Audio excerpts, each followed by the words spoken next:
Billy Jack Lincks was born in Van Buren and lived there most of his life. He was a husband, father, and a World War II Army veteran, but now his most notable trait is suspect in Morgan Nick's disappearance. What Kevin Johnson, a former detective with the Van Buren Police Department, remembers him as, though, is an alcoholic. You can take the nicest person there is and give them alcohol and they become a lunatic or a maniac or a total angry person that you don't want to be around. When he started drinking, I think the demons, so to speak, came out.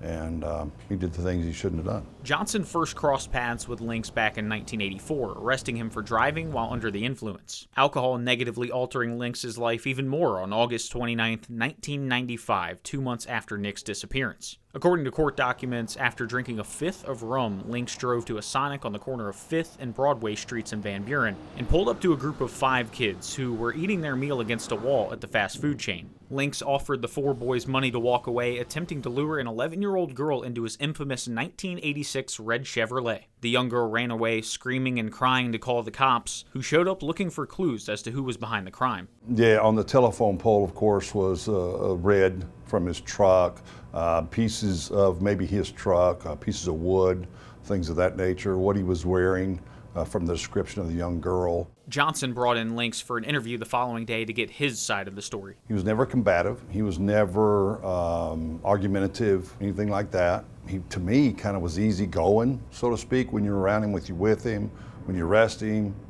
You know, it wasn't a big ordeal. It was a very casual conversation.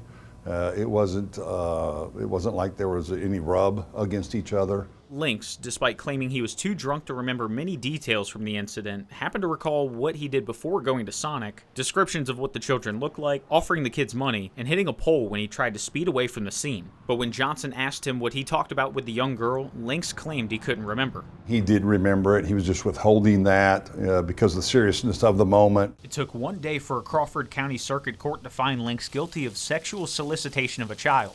A verdict that Johnson felt reinforced his belief that he did his due diligence to make sure Lincks didn't walk free. He was sentenced to 6 years in prison, but only served 4 of those, dying behind bars at Tucker Unit in Central Arkansas in 2000 at the age of 75. In a person's life, as you commit smaller crimes, they can grow into bigger crimes.